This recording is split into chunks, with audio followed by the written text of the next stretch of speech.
It has been a long time since I have last come to y'all here on the internet making any kind of wrestling content, but it is finally time that I make my return. I have someone here tonight that has helped motivated me into doing that. This is the debut episode of the Dragon Chronicles weekly wrestling recap. We have RTJ here with us. What's Hey, up? what's up? What's up? Let's do this thing. Let's talk about wrestling, man. Let's get to it. We have all kinds of stuff from Monday morning all the way to tonight, a whole list just to go through here. I think the big thing is that I know I'm excited about, that you're excited about, that being Takesha winning the world championship. Oh yeah, absolutely, man. One of my favorite wrestlers in the world. To me, in my opinion, the best working Japanese wrestler in the world today. Okada's yesterday news. It's all about the Alpha Kanosuke Takeshita, man. It really is. Absolutely. I know a lot, and it's been a controversial thing within between New Japan fans and AEW fans, and I've been trying to talk to New Japan fans and trying to get them to look at it in my point of view, because you know as well as I do, like when you first met me, I was one of the biggest New Japan guys out there, Mm-hmm. and it I understand why New Japan has chose him, and I think that's the right business decision. But I see some people who are mad about it, considering he's an AEW talent. Well, they would be wrong because he's a DDT, AEW, and a New Japan Pro Wrestling signed talent. He has a Thank triple you, contract, so they're thank you. wrong on that. Yes, he does mostly spend his time in AEW, but I'm pretty damn sure that Takeshita will be honoring him, New Japan Pro Wrestling's dates and everything like that. He will be honoring that, and first and foremost, people to go back to talent. It's not Takeshita's fault that New Japan has not been able to build up a solid Japanese talent that can captivate an audience. Suji's there. Yumira could be there. Ren Narita could be there if he wasn't in a shit faction. And who's the other guy? Shota Umino. Shota. Oh, Yeah, Shota showed that he wasn't it. Did y'all see Hiroshi Tanahashi's face at Wrestle Kingdom last year? Do you guys remember that? And how pissed off he was? And then the next night, this motherfucker was sobbing like he just had his firstborn child. Because he couldn't believe how much beautiful wrestling he saw. But the night before, it was a shit show. Are you kidding? Like, do you guys remember that? I don't think Tanahashi wants that this year for his no. main event of Wrestle Kingdom, okay?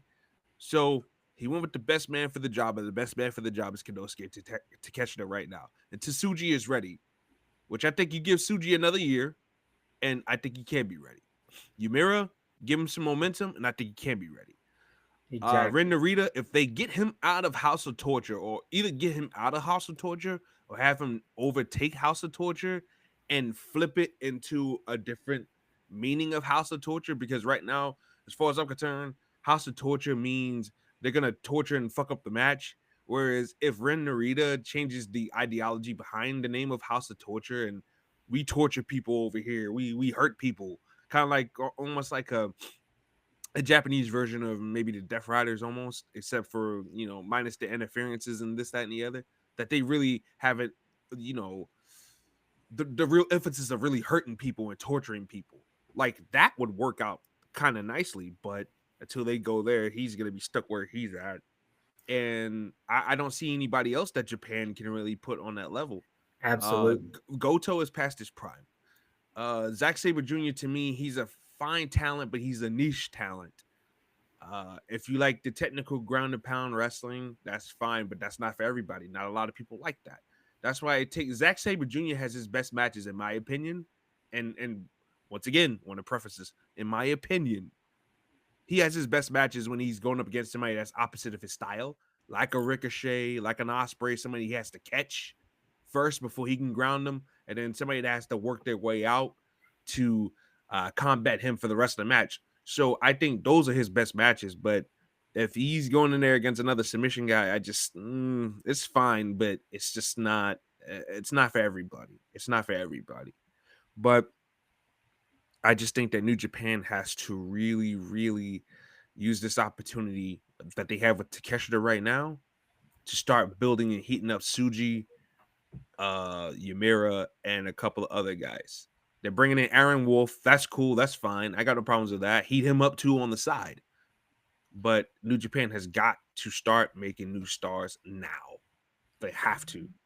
This is a wake Yeah, up call. Losing Okada,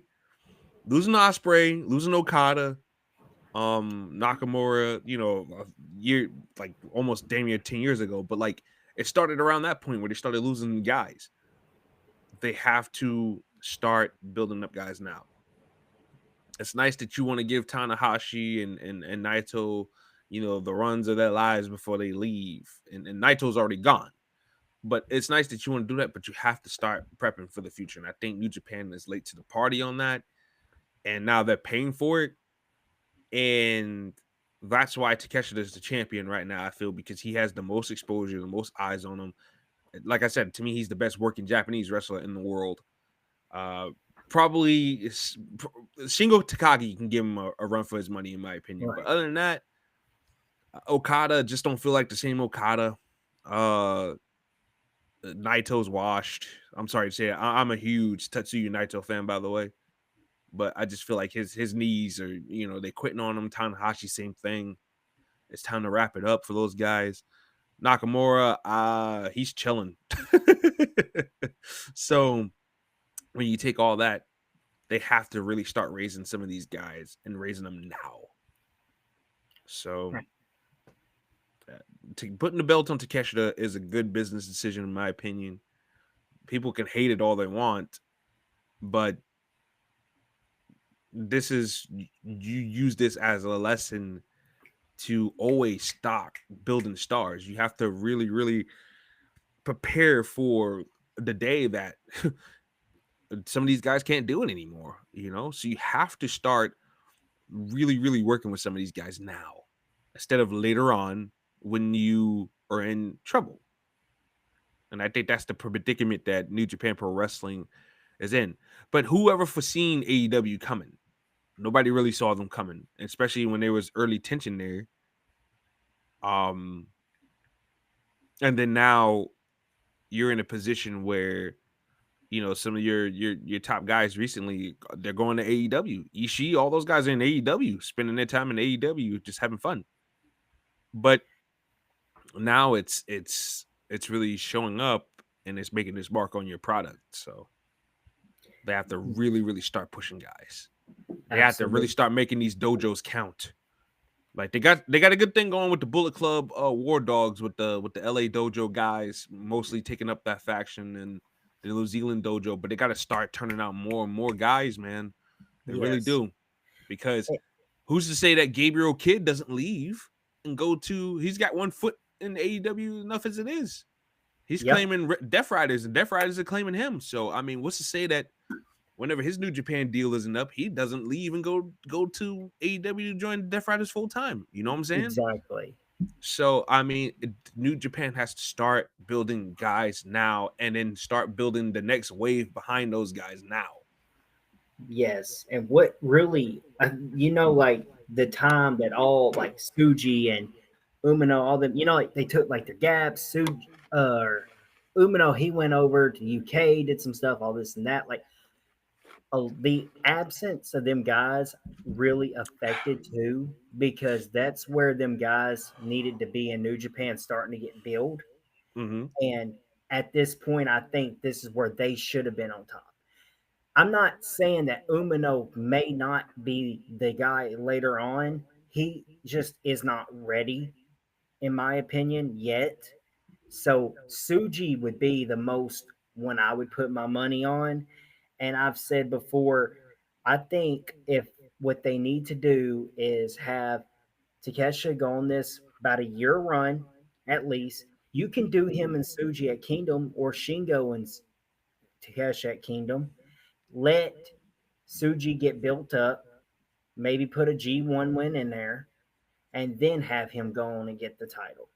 because as Mm-hmm. much as some of these people that watch New Japan and they're wanting the same old guys to win, them guys are going into retirement at this point. I Yep. mean, they're getting washed. I mean, during the Mm-hmm. time that these guys should have been built, as much as we love Naito, that's when he was getting his flowers finally. Yeah. And Shingo too, but Shingo still can hang, unlike Yeah. most people around his age in there. But it really has affected them a lot. But I think Takesha is the perfect person. ZSJ is a great wrestler, but he's Mm-hmm. not the person that they're gonna need to draw the people back in because he wrestles one style. Like you said, he's entertaining when it's a battle of cat and mouse. Yeah. Mm-hmm. No, I definitely agree with that. And you need a guy from England can't be the face of New Japan Pro Wrestling. I'm sorry. Like like he's a piece. He's the guy that wrestles the guy. He's not the guy. Like they used to say about Triple H back in the day, how Triple H wasn't the guy, but he was the guy that wrestled with Austin and The Rock that were the guys. And Right, I feel that way about Zack Sabre Jr. Goto, me and you were joking. I say, what's bad when Hiroki Goto, after all these years, finally got the world title. After all these years, he was a part of right. Bishamon all these years, and now he's finally world champion. Well, Wow, yeah, and crazy. they had him hanging out in the tag division for many of these years too, and in that never open weight division when they could have used him. And then I've seen some people saying how Evil needs to be the one to beat Takesha, and and it's me and Evil. For any of you guys don't know, I am the biggest Evil hater on the planet. That you are. Evil is to me, Evil, and me and you've talked about this in private. Evil to me did his best work when he was in Lost and Goblin Nobles de Japón. And before then, when he was Takaki Watanabe, I just really didn't see anything with him. Then when he joined Lost and Goblin Nobles, that summer of 2015, I was like, okay, like he's got something here. And I thought him and Sonata did good work as a tag team. And then they turned him heel like years later, and I'm like, ooh. In the House of Torture, it's just like, ooh. Everything's Right. like, ooh. It's not good. And then plus he lost Io Sky, so that's Yeah. you know How the hell do you fumble EO, man? Like, how do you even fumble that? he ain't got the juice. something something Another going thing on there. Another big thing that happened at King of Pro Wrestling on Monday was Siri actually taking back the IWGP Women's Championship from Saray, which I guess Saray, I'm gonna say she's about calling it a quits on stardom and everything there for right now. And it seems like Siri is going to be a big part of that title and Mm-hmm. the upcoming foreseeable future with that belt, as they're already announcing things between her and Saya Kamatani for Wrestle Kingdom. And that also makes me, and as I've said, I've talked to Kelp Cook and Yeah, I've talked about how, you know, they're building Saya and Yuri like as the top stars for both of their titles and their brands. yeah, Where I don't even think Momo Watanabe is even remotely coming close to beating Saya for that belt. And no, now it seems like we're going to get this huge match between Sari and Saya. yeah.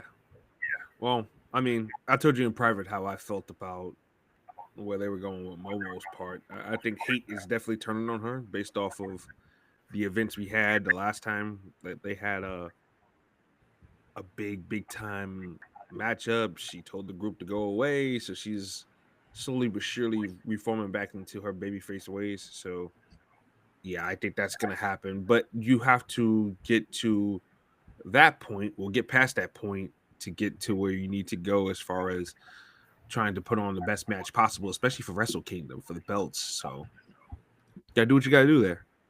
Yeah, definitely. And I think if I'm New Japan and if I'm wanting to make that IWGP Women's Championship more noticeable, bigger, I'm gonna do a huge match like that between the two people that are on top of their craft right now. So I think I don't blame on that decision. And I think Momo, that's the best thing for Momo because Momo needs to go back to being full on face, go back to like she was Queen's Quest, in my opinion. Yeah. Yeah, I definitely agree. I just think that she's got too much of a baby face, like a literal baby face to be a heel anyways. Certain people when they turn heel, you can kind of buy it either like especially with the women. Like certain women will get hotter, they get sexier, and they go, whoa, like goddamn. But then certain women just have I don't buy them as bad guys. Like she's one, Kyrie Sane is another. Can't really buy her as a bad guy. Right. It's just, that cuteness factor and stuff like that. You go, I don't know if I'm really buying what you're saying. So it's like stuff like that. But yeah, man, that should be a great contest at Wrestle Kingdom for those belts for sure. And I think as far as Yeah. um damn, I just drew a blank just now.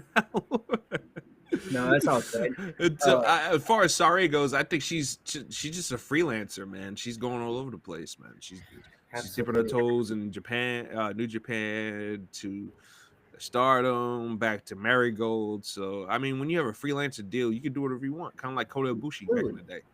Absolutely. And there's nothing wrong with that. I mean, that's just helping, that's helping get your name out there even more and showing Hmm. other people who may not be as familiar what you can do inside the ring and what kind of storytelling you can provide to them while doing it with inside that ring. Another thing that did happen, you fast forward later to that Monday morning on Monday Night Raw, we had some crazy things that expired on there. Oh yeah, like Oscar smacking the shit out of Kyrie Sane. I said, and then Kyrie Sane and Io, no, not Io, but Rhea proceeded to have a very fine women's wrestling match on Monday, especially for WWE standards. And Rhea Ripley won, but they got to jump on Io and Rhea afterwards, and Oscar went full with the kendo stick and everything like that. Oscar's doing great work as a heel, by the way. Yes, absolutely. Yeah, doing really good work, and Kyrie Sane is doing good work as far as like being the reluctant. She doesn't want to hurt Io. She still wants to keep the thing together, but she's going through her own abuse from Oscar as well. So it's a really good storyline with some layers there. That's Triple Absolutely. H's bread and butter, the whole betrayal thing. Which I mean, Triple H is gonna find a different archetype for a story because the whole betrayal angle, everybody has to betray somebody. That's starting to get very very old.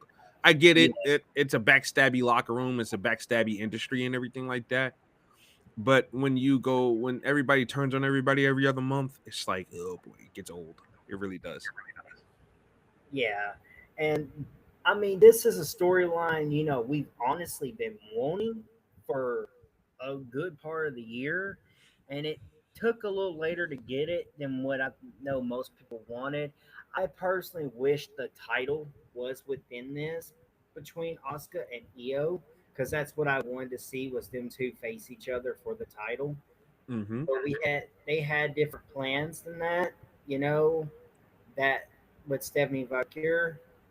But I think we can still really, really enjoy the storyline, and everybody's enjoying Rhea Ripley and Io Sky. So it's it's been fun, honestly. It's very enjoyable. Yeah, I definitely agree with you on that. I think that one of the championships should have been involved in this feud, even if it was the Intercontinental one. But Becky is doing good work with that belt, so I wouldn't really rock the boat on that.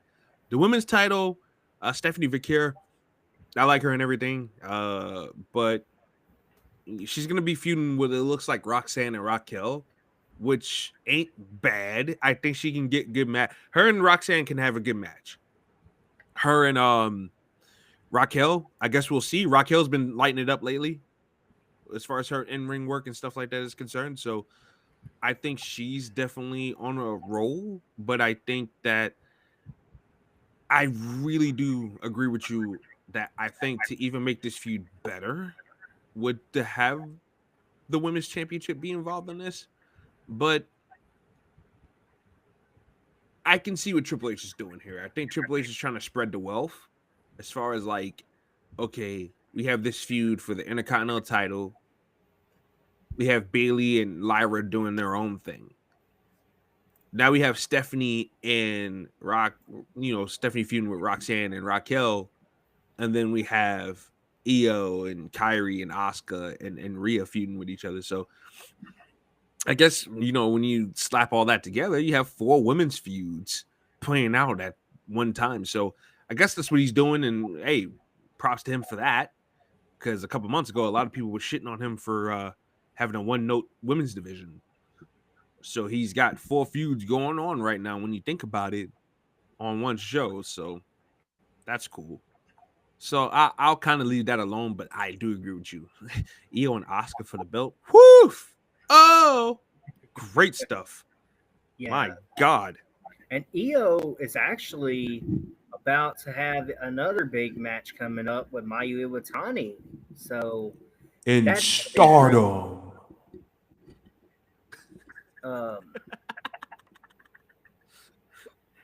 Jackson's like, what? What just happened? Io and Marigold. No, Marigold can take my money now.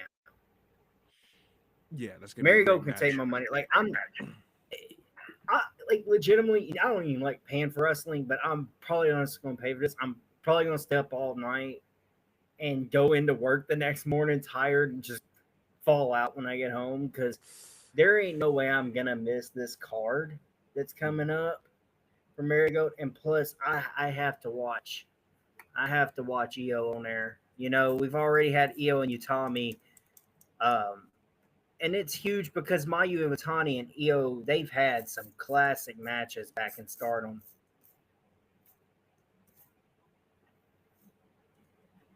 Yeah, of course, being before Io's time in WWE. But damn, if anybody ain't watched them, go back and watch them, because they've had some matches, man. Yeah, that's gonna be a great match, man. And Rosie Ogawa, he's a pervert. He's a creep.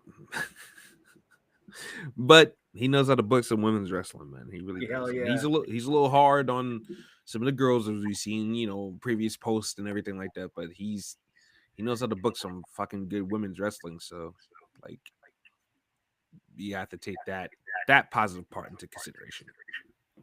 Then also on Monday we had, and I'm gonna just correct people right here, right now. People say the Vision broke up on Monday. No, they did not. To imply a breakup means that the whole group went their separate ways. They did not go their separate ways. They booted out Seth Rollins, which is something that I've been calling for the longest. Braun Breaker, Paul Heyman, and Bronson Reed, the 3 of them as a package just seemed very, very awesome. And then when Seth Rollins comes on screen, I visibly groan every time. So for me, this is great. Now, him being injured and being away for 6 months, I said that Seth Rollins needed a vacation. He needed to go away for a while because he's just blah all over my TV screen. Yeah. Didn't want it to happen like this, but apparently Seth Rollins tore his rotator cuff and will need surgery, and he will be gone for months. And as somebody that partially torn their rotator cuff, that shit hurts. So I'm gonna just leave it at that. But the Vision, though, moving forward, I think that what we should do with the Vision is I think Braun Breaker should lead a clique of young G's. Or not young G's, young G's. He should run a clique of young guns. That's the better term. Young guns to take over, the WWE. And I think you keep Bronson Reed, even though Bronson Reed's not that young. Like, I think Bronson Reed's got to be in his mid-30s at this point. Yeah, he is. But you keep Bronson Reed because he's fairly untapped still in WWE. You add Austin Theory because Austin Theory was one of the rumored names that Dave Meltzer listed off on that War Games teams last weekend. His name is involved in that. And why not go get a Carmelo Hayes? Why not have Braun Breaker pay a visit to SmackDown and go, Melo, what happened to you, dog? Me and you was fighting for titles in the main event of NXT, and now you playing around with the Miz? Come on. And then, give him the join. Like, that would be believable, right? That would be the fucking best faction I could ever ask for. Exactly, because all those guys can work, all of them look good, they can talk. Theory can talk. Bronson Reed is not a bad talker. Braun Breaker's not a bad talker. You got Paul Heyman to back them up. Carmelo Hayes doesn't talk like he looks. Like he looks flashy, but he doesn't talk flashy. Yeah. Trick Williams does. Like Trick Williams to me does a better job at that, talking flashy for his look. But Melo's a fine promo cutter too. But Heyman behind all those young G's, that's how you do it. That's how you do it. Absolutely. And I, people was throwing out names like Obafemi. Nah, Obafemi's too alpha male-ish. I don't think it would go down like that. Even though Braun Breaker is too, but like I just don't see Obafemi needing to join the clique. He's too damn big, bro. Yeah, He doesn't and need to it's be a part kind of of the like clique. I told you. Like I wouldn't throw Obafemi in there if you got Braun Breaker in there, because now Braun Breaker, if you were to turn on Braun Breaker, kick him out, that would have been who Obafemi would be a good replacement. But we're not even going to think that far ahead, Yeah. because you're going to have two world championship contenders right there at the same time. Yeah. Mm-hmm. Another guy I would consider too, considering he just disappeared off the face of the earth, is Tony D'Angelo would be another name to consider too. Especially since I know, and I was saying this for the longest, he's not going to the main roster with that mob gimmick. Triple Oh H no, does not like fun. He ain't gonna do the vignettes for it like they did in NXT. So he's next time we see him, he's gonna be regular Tony D'Angelo. Like he's gonna be. I don't think he's gonna be talking in that over the top accent or anything like that, but he's just gonna be Tony D, regular Tony D. No Don, no nothing. So, but in that case, might as well just throw him in a faction like this though. So I don't know. That's to me, that's what you do with division moving forward. All young guys moving forward. and if they really want to do the Brock Lesnar Braun Breaker thing eventually, Mm-hmm. and I've told you this before, the best way of doing it is kind of making Paul Heyman forced to be there more than anything. And Brock can make that save, and that could lead to the match. Because I know a lot of people have been wanting that match. Yeah. I also know a lot of people are like they don't want Brock there, nothing else. Here's the reality of it. It doesn't matter if you want Brock there or not. It looks like Brock's gonna be there. Yeah. And my justification for having Brock Lesnar around, if Brock Lesnar is gonna be here, let him do jobs. Let him do jobs to the young talent. If we're gonna Right. have Brock Lesnar here, have Brock Lesnar put over every guy you see main event potential in. That means Braun Breaker to Obafemi to I don't know who else they're looking at for the main event right now.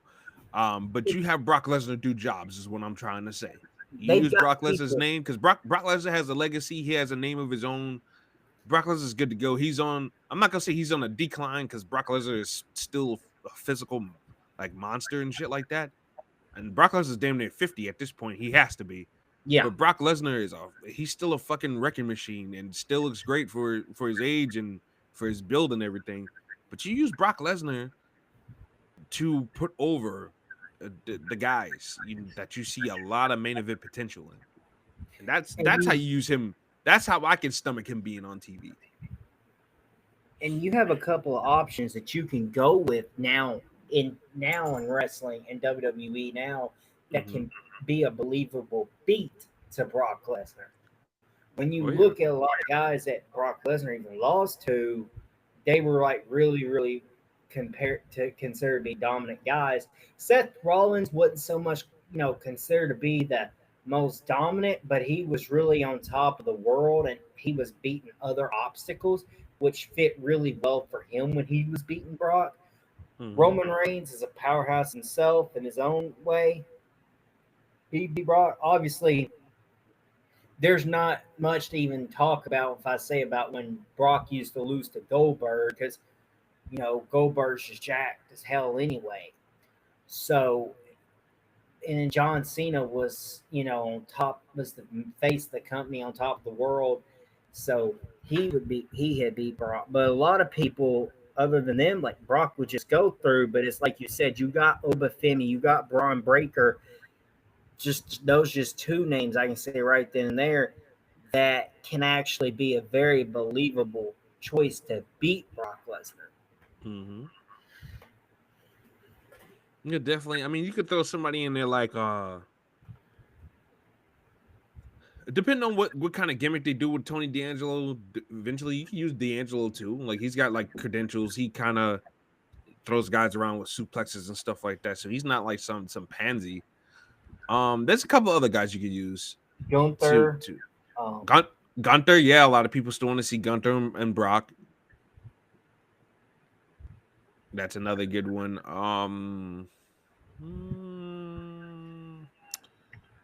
Maybe Drew. Maybe see Drew McIntyre and Brock Lesnar again. I wouldn't mind that. No, me neither. Jacob Fatu versus Brock Lesnar would be pretty good. See, we have a whole list right here. Like, Yeah, whole list so far of people. Yeah, when people, I mean, like the behind the scenes feelings aside, there is still there's some mileage you can get out of Brock Lesnar if he's back, and he is back. So might as well use him to the best way that you can get a future return out of. And that future return is by having Brock Lesnar do jobs to all of the guys you see future main event potential in. And that's just the way I feel about it. Like But as far as the vision goes, to circle back to that, I think it should be a click of nothing but young guys trying to get to the top of the E. And I think that's where we should be. And Seth Rollins should be gone permanently. And yeah, that's about it as far as that's concerned. Yeah. And like I said, it's like, and to briefly check back on that Brock thing for a minute, it doesn't matter how, I mean, I know people feel a certain way about Brock, and I know some people don't. And then, like, Brock was like one wrestler I never liked, but just, from a kid, and I really liked his character anyway, personally. But Triple H has got him back. WWE has him back. He's gonna be there. So it don't matter anybody's opinion is. He's there. So if he's gonna be there, it's like you said, might as well just go and use him to help put over other people. Yeah. Might as well. And then SmackDown, Ilya Dragunov. Ilya Dragunov, who reportedly divorced his wife. No, I'm serious. Like, people are going crazy on the internet, and this is another thing I hate with wrestling fans, man. Especially the weird, obsessed ones. Why do you care about people's personal lives, man? Worry about what they're doing in the ring. Like, why do you care about Ilya Dragunov divorcing his wife? People, when they're in a marriage or in any type of relationship, sometimes things don't work out. You move on. People are accusing this poor girl, Jen Tala, of being a homewrecker and this, that, and the other. Shut up. Mind your fucking business. It's none of your business. To do it with anybody else but them. Exactly. Like, let them three figure that out if that's the case. If Jen Tala came sashaying around in the performance center and she fell into Ilya Dragunov's lap and they was rolling around playing, these, hide the fucking Russian dragon roll or whatever, that's their business. Let them figure it out. Obviously, Dragunov and his wife are divorced, and him and Jen Tala are going strong. So let that be that. Quit worrying about his business. But Dragunov had a great return yesterday. I thought the fans were very respectable towards him, and they gave him a nice welcome back chant. And he beat Sami Zayn for the United States Championship. He answered the call, and then he beat him for the title. Yeah. Mad crazy. I mean, Dragunov, before you went down, you kind of felt like he was on the way to winning a championship. Yeah. But he went down. He tore his ACL. So yeah, Dragunov, I looked a whole lot more bulkier, and he has a big throat tattoo now that comes to his chest. So that's that. And then a lot of people was going crazy about that too. Oh, he just ruined his career. Why? Because he got a neck tattoo now? Like, people gotta stop. That's his body, his choice. His body, his choice. He can do whatever he wants to do with his body. As long as he still performs at a high level. That's all I care about. I don't give a shit about his tattoo. I ain't looking at him that hard anyway to look at his tattoo. The fuck? Cody's done his best work now after that damn tattoo. I mean, everything he's done. Get a neck tattoo. Get a neck tattoo and you win a title. Oh man, get a neck tattoo and you win a title. Fuck it. Mm-mm. Yeah, it's I don't mind him come back and win the title. I know. I didn't think Sammy needed a long reign anyway. Mm-hmm. But you know what though? Dragunov would be the kind of fighting champion that would kind of continue that open challenge thing. And if he does, I think we might be in for more treats. Oh Honestly, yeah, I think they should keep this thing going. I think Dragunov beating the fighting guy that he is, I wouldn't put too much pressure on that knee right away. But if they can stand it, I would try to make this open challenge thing a semi-regular thing again. And I think Dragunov is the perfect guy to pick it up from Sami Zayn, pick up that torch and run with it still. But I would want to be careful on pushing him right away. Not pushing him as in wrestling push, but like pushing him like physically, like because you don't want him to get re-injured again. That would be very detrimental. oh yeah. But yeah, but I didn't think Sammy really needed the longest reign. No. Plus, I don't know if they're still gonna. I know me and you and a lot of other people have thought they're gonna run with Sammy at the Rumble. They may. I don't know. Because now that Seth Rollins, everything happened to Seth Rollins. I think one of the main reasons why Sammy would have possibly won the Rumble would have been to face Seth, because that makes a whole lot more sense. Mm-hmm. But then him facing Punk for the belt. But unless Braun Breaker was to get it, like I told you, that might narrow back to making more sense. But who knows what's going to happen? That's for us to find out. Yeah, that would have been. I mean, they can still go with Sammy and Braun. Sammy and Braun have history. Yep. Sammy owes Braun for taking the Intercontinental Championship from him. So I mean, they could do that. Yep. Yeah, definitely. I thought that Braun Breaker being involved in the Division kind of stifled his progression, honestly, though, because he was Intercontinental Champion, and it's not like he was floundering before he joined Division. Like, to me, Right. Braun Breaker was on track to really be in the main event, honestly. Yeah. Honestly. Bronson Reed needed a launching pad after his return, so him being involved in the group makes sense. But Braun Breaker always thought he was always ready for that next leap, and then they just put him with Seth Rollins, and it was like, don't know about that. But now that he's the man in charge, it seems like make a choice. Like it's a whole lot more better now. So, in a way, I get on why they did it, but I don't necessarily agree with that because of the fact that yeah, it's Seth Rollins. You're putting it one of the top guys of the company, but Braun Breaker was extremely over already, and I'm just saying he don't need Seth Rollins. Nope, he didn't. Hell, if anything, it might and they don't around at this point. Yeah. Yeah, definitely. I didn't think that he needed to be in that group, but I guess Triple H thought it was necessary. You gotta get Braun Breaker in the group. Him and Bronson Reed and this guy and that guy. Seth, you're gonna lead him. You're a leader. You're a leader. But yeah, as far as other SmackDown tidbits go, Jacob Fatu is written off of TV with an apparent dental injury. Apparently, he has he's getting his teeth done, which is why they had him laid out by a puddle of blood and teeth was all over the place. So apparently, Jacob Fatu is getting his set done. So,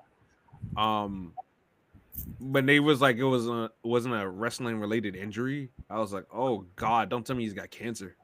That's the first thing I thought of. I thought he was sick. I was about to say, oh my God, no, not my boy, the Samoan Wolf, the Samoan Werewolf. Excuse me, but He'll punt the whole storyline of who attacked him next. And well, I'll tell you right now. It's a little too obvious for it to be Drew McIntyre. Yeah. Drew McIntyre didn't take any credit for it either. So I'm thinking a lot of people thinking Cody did it. That'd be crazy if Cody Rhodes actually did it. One person I've seen said Randy Orton Randy Orton is another possibility too, because it because links back to getting it back from Cody. because okay, that's one less obstacle out of the way. Drew McIntyre, I can wait for Cody to beat Drew McIntyre, then I can go out and pounce after Cody. So Randy Orton actually does make sense, and he threw the trust thing on Jacob Fatu, punted him, maybe knocked the teeth out of his mouth. That's how you can explain it, and that actually makes sense. Or if they want to get more heat on this guy and his wife moving forward, you can pin it on Aleister Black and fucking Zelina Vega. They did do a vignette around the same time. Well, they did, I think, a little bit before the match was supposed to happen. Wow, they're going to be the necessary evils around in WWE now. So, I mean, that could be a way to get more heat on Aleister Black. So, I'm just saying that could be it, because I think him and Priest have to be done. Him and Priest have to be done as far as like a feud goes. So, it's time for that to be done. So. Yeah, and I think Damian Priest needs some time off to kind of refresh and retool the character a little bit. He needs to come back with something hot, because to me, he's lost a lot of momentum this year. Damian Priest cooled down a whole lot from last year. Yeah. It seems like they're gonna do the MFT versus the Wyatt Six. I hope it's not War Games, man. I don't want to see that in War Games, man. Because I already know the injury report on that's going to be full. Tonga Loa going to be out for 6 months. Bo Dallas is going to be out for 7 months. Eric Rowan might tear his shoulder out. God. I'm telling you, the injury report in that match, Triple H might want to rethink that if he gonna make that a War Games match. I'm telling you right now. I don't think Tonga Loa could take it. I damn sure don't think Eric Rowan and Bo Dallas's knees definitely can't take it. Lord have mercy. I mean, Jesus Christ. You know how injury prone those guys are? Big time. Bo Dallas, his knee, his bottom. I was like, God damn, like we'll just have a nursing home match and call it done. Rowan used to get hurt all the time. Shoulder, knee, back, buttock injury. Like, he had all kinds of injuries. I'm like, God damn. And that's something else. You know, a lot of wrestling fans, you know, they get mad because certain guys who are really good and talented in the ring, but didn't ever really get no push. That's another thing, because it's hard to surround a company around a guy when they're constantly getting injured. That's something else wrestling fans got to understand too.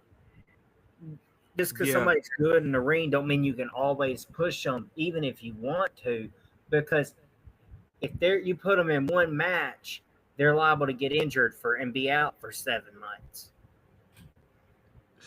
Yeah, you gotta be able to trust in people's bodies, as weird as that might sound, but you have to.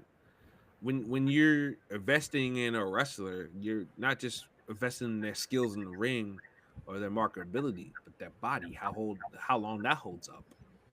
You know, if you have a knack for being injured all the time, every time you turn around, how can they invest long-term plans in you when you're out of the game more than you're in a game, you know? Yeah. And unfortunately, I did not get to watch the AEW Wrestle Dream pay-per-view, but I've kept up with a lot of the results throughout the night. I know you were able to catch some of the show, correct? Yeah. I saw the match between Darby and Moxley. Very, very tame because of state commissions. But that was fine. It was nice seeing Sting with the full-blown white hair now. Holy shit. It's crazy. But yeah, Sting looked great. I did see a couple clips of that match on X. Yeah, he looked great. I thought Moxley and Darby, that was fine. Darby took hellacious bumps per usual, so He does what he has to do. Mercedes Moné beat Mina Shirakawa to win her 11th title. So she's 11 What a belts, shock! Moné. What a shock! What a shock! Oh Mercedes my won. god. Oh my god, I'm so surprised. And people wonder why, a lot of people start to not care. Like I saw that girl that's on X, that's the big Moxley fan that used to be in CCW a long time ago, Charlene.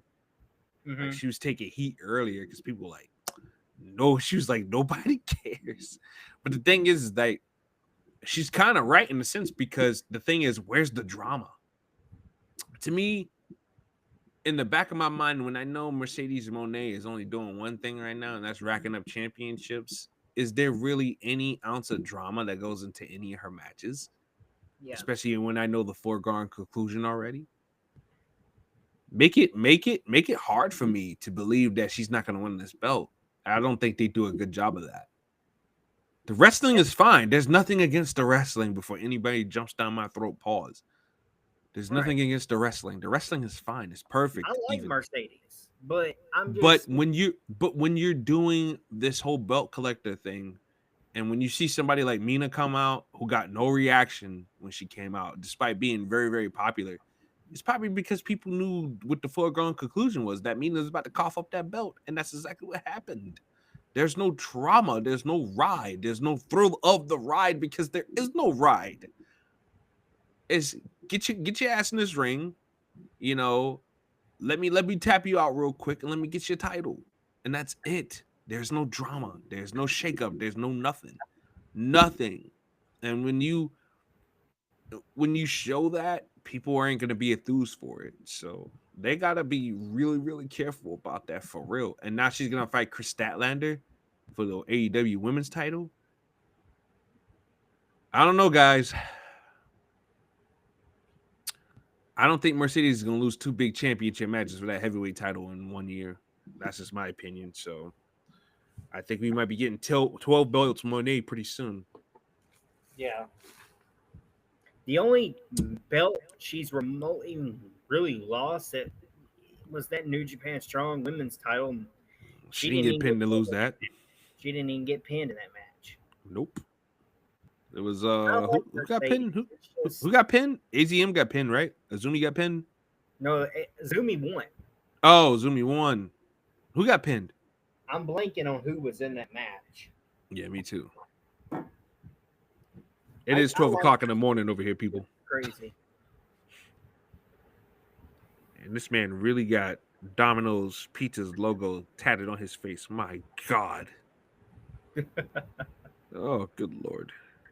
Yeah. Like I said, I like Mercedes. But I'm not surprised by when she wins anymore because of the whole.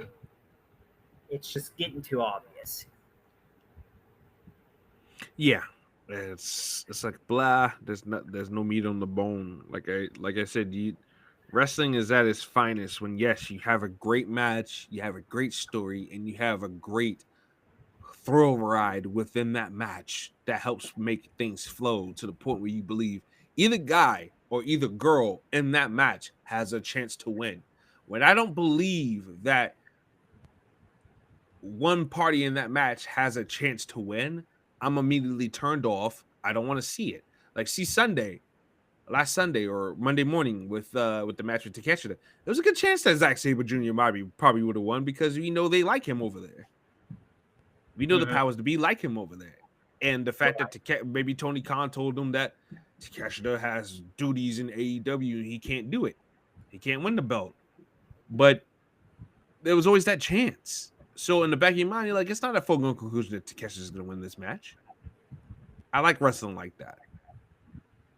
I don't like it when it's a foregone conclusion as soon as the bell rings that this person, unless it's deliberate, unless it's a squash match and you kind of already know what's going to happen here in a squash match, right? Right. And that's something else I don't like that about that Takeshi situation. Like, and there's a lot of New Japan fans talking about how it's hard to book it around him if he's never there. I just want to say this. We already know within the next 2 months we're getting at least 2 different appearances. Yeah. And what are those appearances, by the way? We know he's facing Hiroki Goto. Mm-hmm. which will be a good match. It will be. I'm not even going to lie to you about that. Yeah, that'd be a good match. Goto's a great worker. And then we're going to get him at Wrestle Kingdom. Because from what I understand, the match will be taking place before Wrestle Kingdom, so he will have a different person for Wrestle Kingdom. Yeah. And I don't think Goto's beating him for that belt either. No. Especially since So Goto spent a good chunk of the year as champion. I don't think Goto's he getting that had belt his back. flowers given to him. Yes, he I did. think that's it. Yeah. I agree. And I think Takeshita is going to be champion for a good while. You think until Wrestle Kingdom, or you think a little bit after Wrestle Kingdom? I want to say it depends on how much time we have to build somebody like Suji up even more, Mm-hmm. because of the whole fact that if you can get him, you have Takeshita keep the title for all of 2026. Yeah. You let Suji win the climax, then you could probably go ahead and do it at Wrestle Kingdom in 27. But if not, you can further the story and have it a little bit after.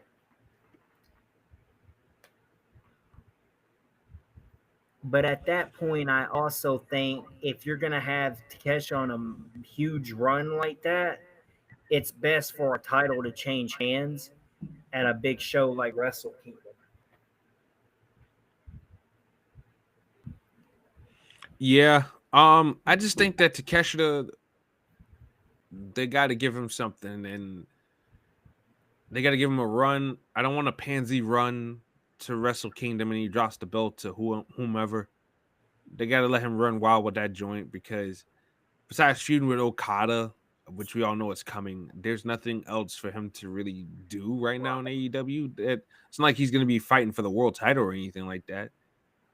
No. And they lost the tag team title match tonight, so I don't see them doing anything above that right away besides the Okada feud. So Well, really, there shouldn't be any reason so on the AEW's end why he shouldn't be the IWGP Heavyweight Champion for at least a good bit after Wrestle Kingdom. I just hope they don't run it where has like a 2 month reign and he drops to Wrestle Kingdom in January, because that would piss me off on so Yeah. many different levels. Yeah, would definitely would. And I think him and Okada will probably have probably have a match for that belt too. Yeah. I can see them doing that. The greatest IWGP heavyweight champion against, the guy who has it, this, that, and the other. I can see them doing that. On paper, it's a big deal, but it's like you said, the Okada we got now is different compared to Japan Okada. Yeah, Okada realizes he ain't got to work that hard. He ain't got to kill himself. He ain't got to have that G1 climax match every night, that Wrestle Kingdom match. He realized he don't have to have those matches every night. He don't. Exactly. Oh, And he's getting money. He's getting paid handsomely for it too. He's I getting don't paid blame him handsomely one to say "bitch" all the time. So, I don't blame him one bit either. So I would, if Tony Khan wanted to pay me based off my past and have me only say "bitch" and wrestle on pay-per-views, I would take that money too. I ain't mad at him. Shit, fuck it. absolutely. Oh, and they probably will run that match. It's just kind of we have to wait and see how all of it plays out. I think whoever he does face will be a big first step at Wrestle Kingdom, and Yeah. then I think we can get a better understanding from there. Who do you think he's gonna face at Wrestle Kingdom though? Because it can't be Goto, it can't be Zack Sabre Jr. Who is he gonna face? It's probably gonna, and here's the thing. I know I keep throwing Suji in there, and I'm sorry I keep doing that because I'm really big on Suji being the future guys. Yeah. But I could see a trilogy, and I've told you this before, where Suji could be the one at Wrestle Kingdom, lose to him, rebuild himself, and then go back in the next year and do that. And I think We've that's seen it happen before in New Japan. Okada and Naito and everything like that. Nakamura. I mean, we've done that before, and I think that could work now, and I think that's what Suji needs. Suji needs a great dance partner right now, and him and Takeshita match up well in size and everything like that. They kind of mirror each other a little bit. Them both having long hair and shit like that, and both of them being like they're big Japanese guys, you know. Pause. So like they kind of mirror each other in a way, and I think Hard because it there's not would a whole lot be of guys. it would be creative malpractice, booking malpractice if they didn't run with that. Yeah. So yeah, I think he might be on something there, and I think that would be a great match. And I think that's something that Tanahashi, I don't think he'll be making that face like he did last year if he had that. And he's the boss. That's the thing about it. Oh man, I don't think Tanahashi's gonna be making that face.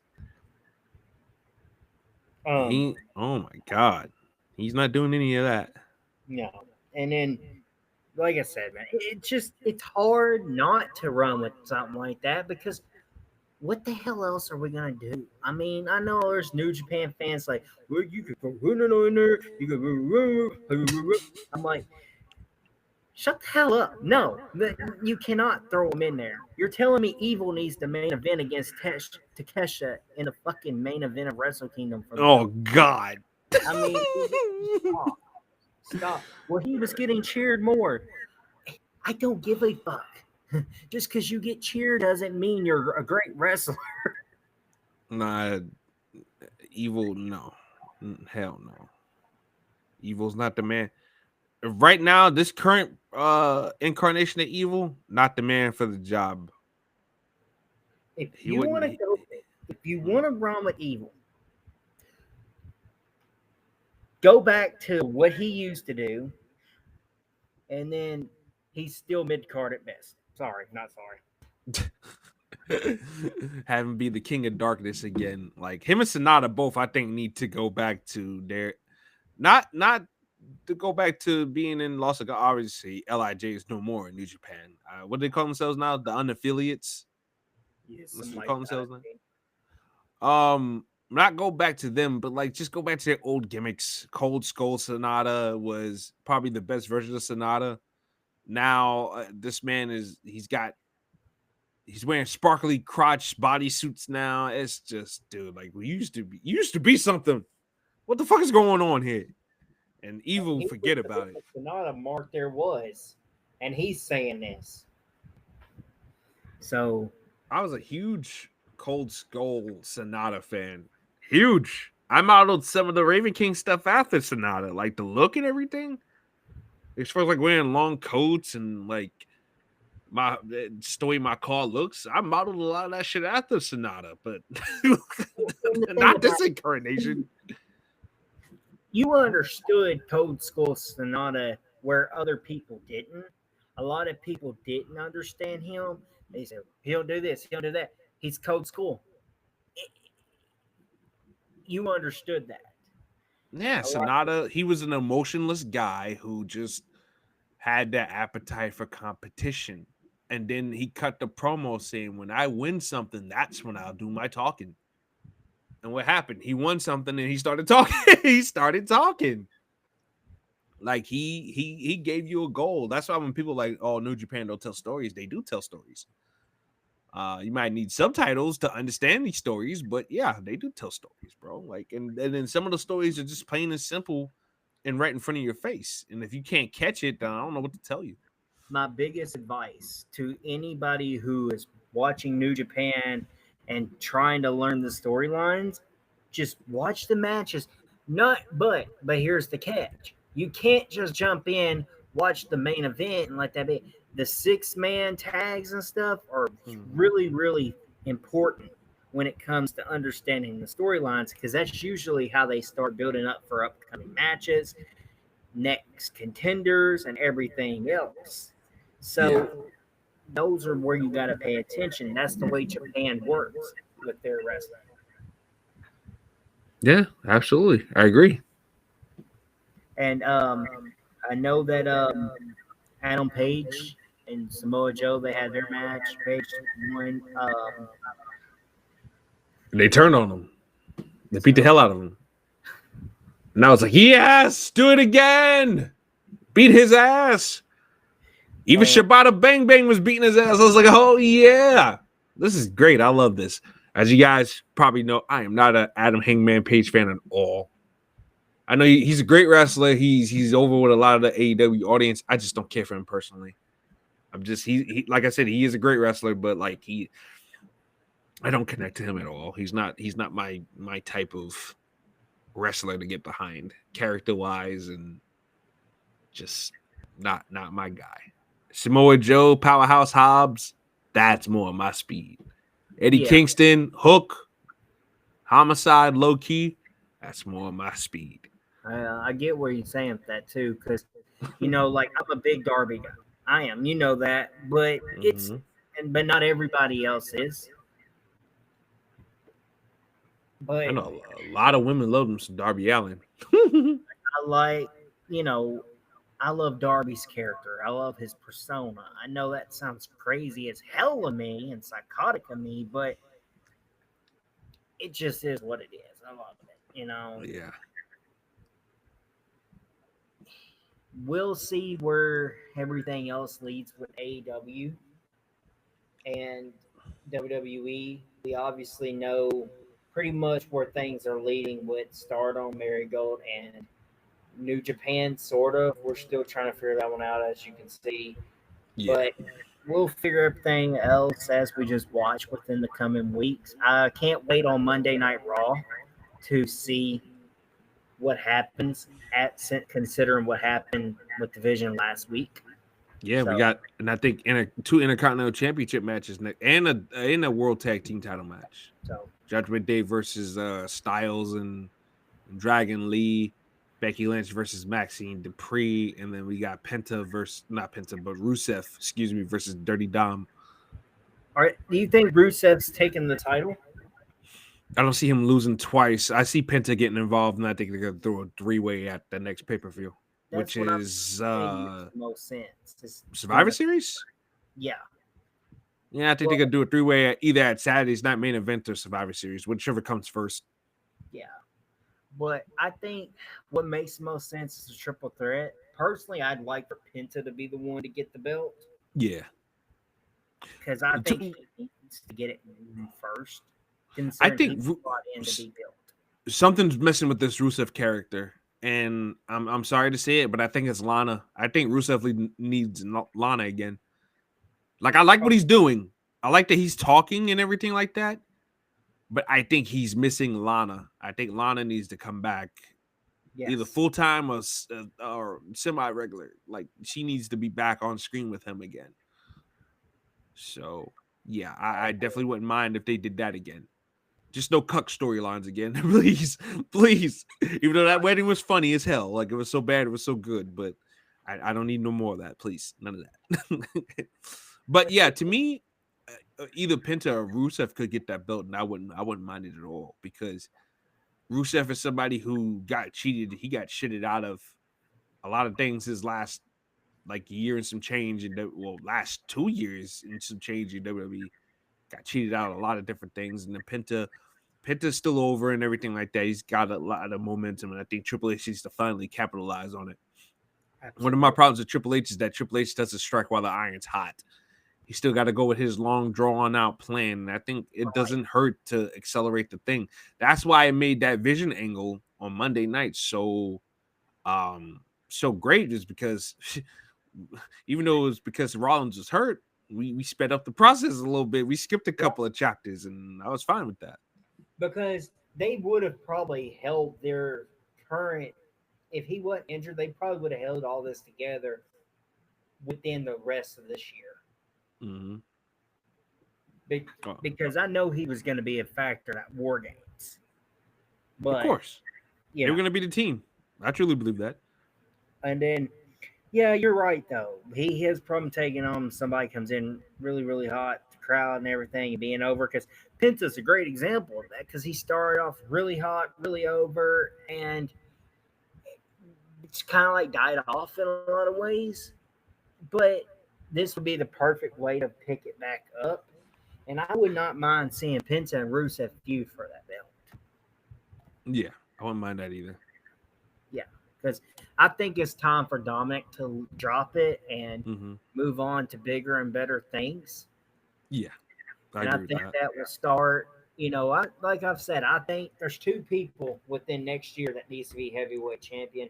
That's between Braun Breaker and Dominic Mysterio. Yes, and I know a lot of people might be like, is he serious, Dominic? Hell yeah. See how over he is? You put the you do something with Dominic. He's not gonna. I'm not saying because he doesn't need to be rushed into the undisputed championship just yet. But let him go ahead, pick up the heavyweight championship, which is already a world champion. Yeah, Let's not forget that. But you know, I let him think do it. that'd be the better Mm-hmm. opportunity to go with, and then that builds him up to be an undisputed champion within the next 2 years or so. Yeah, look at that. A lot of people shitting Absolutely. on this guy, and I feel so vindicated for telling people give this guy a chance. People wanted instant gratification from this kid already, and look at this guy. 4 years later, people are all over this guy like white on rice in a good way, and giving this guy his props. All that it took some time. It took some tweaks and this, that, and the other, and it's fine. Like that's how you do it. Exactly. Because that was one point that man could not fucking speak. He Mm-hmm. couldn't do nothing. And then looking back at WrestleMania, that crowd went ape shit wild for him, man. Yeah, I he is mean where he that is today. because it's amazing. I don't think he needs, and I'm sorry, I don't think he needs to go face anytime soon either. No, Um, no, that would kill it. Keep him as the heel that people like to cheer. Because when you go too white meat babyface, it can get really really bad when you go too white meat babyface. yeah, and like I said, and I've told you before, like the only way in time I can see him turning back to face is whenever Ray is actually done. Yeah. That'd be about it. Well, they or Ray's getting close to retirement, and son, I need you. I need my son. Come team back up with me again. And they do that. That's the only way I can really see that rocking. But Rey Mysterio says he's not close to being done, even though I think Ray should call it a day. But Yeah, because that's that's my personal Ray opinion. is But really getting up there in age, and he's starting to get injured a lot. starting to. I had 9 surgeries in my left knee. You remember those commercials? Don't try this at home. Rey Mysterio, Ray just botched the shit. Ow, my knee. Ah, shit. Take it all home. I can't finish. Ow. Damn it. I feel bad. I feel bad for making fun of Rey Mysterio, but I fucking love Rey Mysterio. Like I do too. he's Rey a Mysterio is fucking legend. he's one of the greatest of all time. He really is. He really is. Yes, he's a big inspirational icon. Not even just to lucha libre or Latinas, just people in general. People who feel like they're different. Mm-hmm. Whether it's by race, gender, sexuality, height, you name it. He was different and he made different cool. Yeah, So I give a lot of fucking respect to Rey Mysterio for that. yeah, absolutely. Same here. And it's why he's a Hall of Famer. Yep, absolutely. One of the few active Hall of Famers there is, besides Mikey Starks. Shout out to Mikey. Watch people and be like, "Who the fuck are they talking about?" Who the hell is Mikey Starks? You know. Yeah, if you know, you know. We love But yeah, we do, brother. But we get ready to wrap this thing up. Yes, sir. Anything else you want to add on there? Well, I guess we could promote our CCW stuff on here. If you guys want to check out some call wrestling, that man right there and I help run CCW. And yeah, we got a couple big shows coming up this week, including Prelude to Havoc. So yeah, follow us on Twitter at CCW Battle Dome for more information. Right. And yeah, that's pretty much it. And then follow him on Twitter/X at Lil RJ Unlimited, and follow me on there at Prince Tekaya. So with that being said, everybody, I hope y'all have a good night. Thanks for joining. We can keep this thing going. So we're gonna Yeah. see how all this runs out. We'll listen back to it. As always, hope everybody enjoyed. Stay safe, stay blessed. Thank you. Yeah. Yeah. Catch you guys later. Peace out.